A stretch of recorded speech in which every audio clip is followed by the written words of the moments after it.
네, 코로나19 신규 확진자 수가 일주일 연속 4자릿수를 기록하고 있는 가운데 현재 확산세가 계속되면 8월 중순에는 하루 2,000명이 넘는 확진자가 나올 것이라는 전망이 나왔습니다.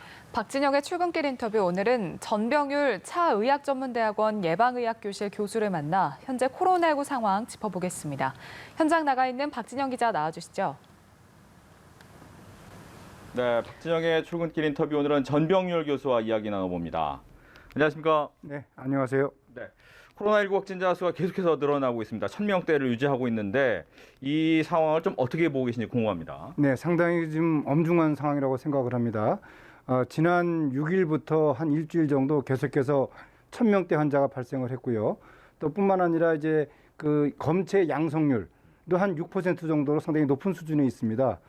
그리고 이제 어디서 감염되었는지 알 수 없는 그런 이 확진자의 비율이 또 한 47%까지 달하고 있고요. 그리고 현재와 같은 감염 재생산 지수 한 1.2 정도가 되는데요. 현재 그 예방 접종도 잘 이루어지지 않는 상황에서 이 수치가 계속 지속이 된다고 한다면은 8월 중순경에는 한 2,500명까지도 발생할 수밖에 없는 그런 엄중한 상황이라고 생각을 합니다. 네.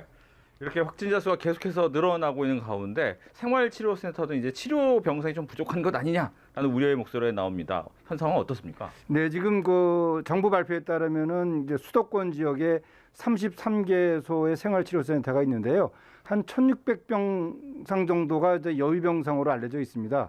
그런데 현재와 같은 추세로 계속해서 확진자가 발생한다면은 이 생활치료센터의 병상이 아마도 빠른 시일 내에 이 부족할 수밖에 없는 그런 상황이죠. 따라서 이 정부 당국에서는 생활치료센터를 좀 더 확충을 해야 될 필요가 있겠고요.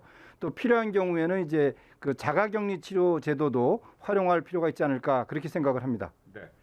이제 아무래도 백신을 얼만큼 빨리 맞느냐도 굉장히 중요한데 어제 같은 경우에 백신 예약 시작하자마자 조기 마감이 됐단 말이죠. 이 부분에 대해서도 또 많은 고민이 있을 것 같습니다. 어떤 대책이 더 필요할까요? 네, 사실 지금은 그 백신 공급이 원활히 이루어지지 못하고 있는 그런 상황입니다. 소위 말하는 이제 백신 가뭄, 백신 보릿고개 이런 표현할 정도인데요. 이번에 55세에서 59세까지 접종 그 대상자가 한 350만 명 정도가 되는데 실제 확보한 물량은 한 150만 명 정도밖에는 되질 않아요.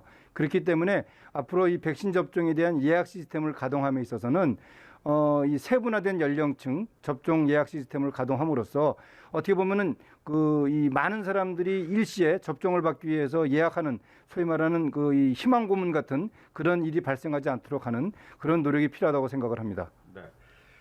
수도권 같은 경우에 4단계 격상이 돼서 2주간 진행이 되겠지만 휴가철과 또 맞물려 있기 때문에 휴가철에는 어떤 방역 수칙을 좀 더 지켜야 이런 확산을 좀 막을 수가 있을까요?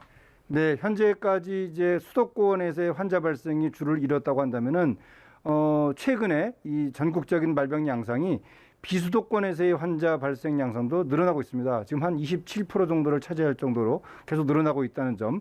이 이야기는 뭐냐면은 인구의 이동이 많아지고 특히 또 이 여름 휴가철 기간 동안에 그 전국적으로 이 휴양지에 많은 인구가 이제 몰리게 되는데요. 그 경우에는 실내 또는 실외에서도 많은 인구들의 접촉이 있을 수밖에 없습니다. 그렇기 때문에 휴가 기간 동안에도 반드시 개인위생 수칙을 철저히 지키는 노력이 필요하겠죠. 예를 들어서 마스크 착용, 손 씻기, 또 일정한 거리 두기 이런 노력들을 통해서 휴가지에서의 이 감염을 막을 수 있는 그런 노력이 대단히 필요하다고 생각을 합니다. 네, 오늘 말씀 잘 들었습니다. 지금까지 박진영의 출근길 인터뷰였습니다.